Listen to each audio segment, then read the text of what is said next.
दोस्तों टेंशन खत्म, अग्निवीरों की बल्ले बल्ले 100% नौकरी, 100% नौकरी में फिर कह रहा हूं। और यह बात मैंने पहले भी कह दिया था, कोई भी वीडियो उठा के देख लेना, आपको आरपी गेट में आपको आरती के साथ स्वागत किया जाएगा। आप कहीं भी बेरोजगार नहीं रहेंगे, बशर्ते अपने शरीर को संभाल के रखिएगा। और वही हुआ यानी 50% आरक्षण, सब कुछ में यानी फ्री नौकरी आपको। यदि आप सेना से मान लो, अब ये 3 चरणों में बात हो जाती है कि आखिर भविष्य क्या है, यानी अग्निवीरों का भविष्य क्या है। अभी अग्निवीरों को लेकर असमंजस की स्थिति है कि कितने लोग रहेंगे या नहीं रहेंगे, और कितने लोग बाहर आते उनको 100% को नौकरी, ये सरकार ने कमर कस ली है, क्योंकि विपक्ष लगातार हमलावर है। अभी भी एक बहुत बड़ा उन्होंने अग्निवीर हटाओ देश बचाओ एक हस्ताक्षर अभियान शुरू कर दिया है कांग्रेस ने। उसके बाद मैं बात करूंगा ऑपरेशन सिंदूर के बाद इस तरीके से कसीदे पड़े जा रहे हैं अग्निवीरों को लेकर। हमारे जनरल साहब ने वो क्या कहा है कि यानी अग्निवीर स्कीम जो है या अग्निवीरों के भविष्य को लेकर के लगभग ये बात है कि अग्निवीर भारतीय सेना का हिस्सा रहेंगे और जो लोग निकलेंगे उन्हें सुरक्षित नौकरी मिलेगी, क्योंकि 50% आरक्षण का मतलब है यानी सारे दरवाजे खोल दें, एक दरवाजा नहीं खुला है, 360 एंगल से आपको हर जगह आपका स्वागत होगा।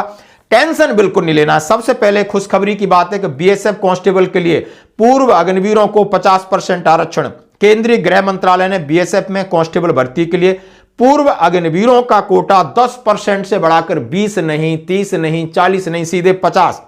इसके लिए अच्छा अब 50 ये हो गया, 10 एक्स सर्विसमैन का पहले ही है। इसके लिए border security force general duty भर्ती नियम 2015 में संशोधन भी कर दिया है। पूर्व अग्निवीरों के पहले बैच को ऊपरी आयु सीमा में 5 साल तक की छूट, जबकि उसके बाद फिर 3 साल तक की छूट। नोटिफिकेशन में कहा गया है कि पूर्व अग्निवीरों को physical standard, physical efficiency test में भी छूट, सीधी भर्ती 50% और अग्निवीरों के लिए अलग से रिक्त जो रिजर्वेशन है। अभी आप देख सकते हो इसका नोटिफिकेशन निकल गया है, सरकार ने नियम भी चेंज किया है। केंद्रीय गृह मंत्रालय का नोटिफिकेशन जारी कर बॉर्डर सिक्योरिटी फोर्स में नियमों में बदलाव कर दिया गया है। पूर्व अग्निवीरों को 50% आरक्षण मिलेगा। यह आरक्षण अभी 10% का प्रस्ताव रखा था। पहले फेज में नोडल फोर्स 50% सीटें अग्निवीरों के लिए आरक्षित। दूसरे चरण में स्टाफ सिलेक्शन कमीशन में बची हुई 47 सीटों पर भर्ती करेगा।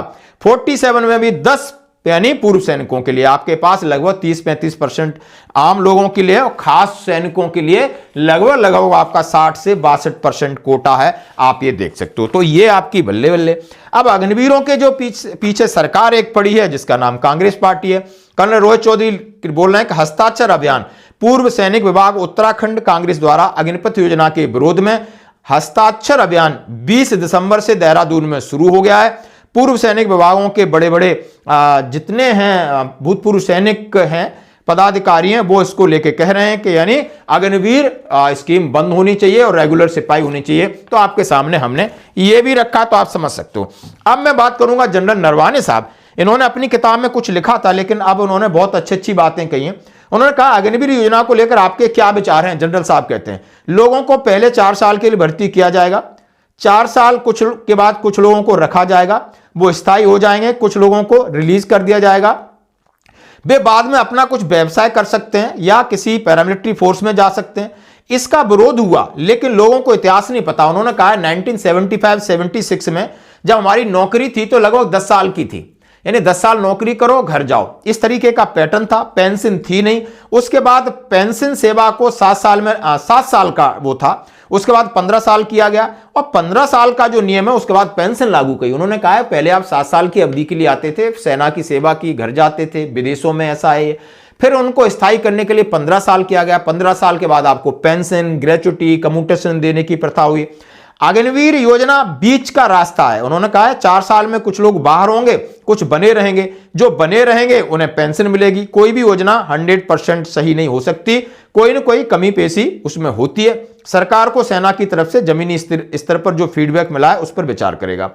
अब अग्निवीर के जरिए सेना के जवानों की औसत आयु कम रखने का जो प्रस्ताव है उसके ऊपर भी उन्होंने बात कही, और सीधी बात उन्होंने कहा कि सेनाध्यक्ष ने साफ किया कि अग्निवीर योजना बुनियादी स्तर पर ऐसा कुछ नहीं है जो देश या फौज के लिए अच्छा न हो। ऑपरेशन सिंदूर में कौन लड़ा है? यही अग्निवीर लड़े हैं।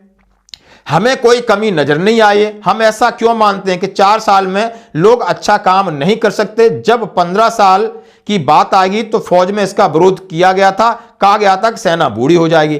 तो हर एक को खुश नहीं कर सकते, कुछ तालमेल की बात की है। और वहां पर कुछ पूर्व सैनिक अधिकारी कहते हैं कि एक सोल्जर बनने में 6 से 7 साल लगते हैं, चाहे उसकी टेक्निकल प्रोफिशिएंसी हो, उसका फील्ड का बेसिक मिलिट्री ट्रेनिंग ही कंप्लीट नहीं है। तो तमाम तरीके की बातें हैं और सारे तरीके की बातें कुछ बाहर कही जाती हैं, कुछ पीछे कुछ सोच कर रखा हुआ है। सेना बाहर एडवर्टाइजमेंट कुछ करेगी क्योंकि दूसरी पार्टी इसका विरोध कर रही है। तो कहीं ना कहीं इतनी बात जरूर है कि जो अग्निवीर निकलेंगे उनका भविष्य सुरक्षित है। आपकी इसमें बल्ले बल्ले, आपको कोई टेंशन करने की जरूरत नहीं। पहला बैच तो आरपी गेट पे स्वागत होगा, उसका स्वागत। धन्यवाद दोस्तों।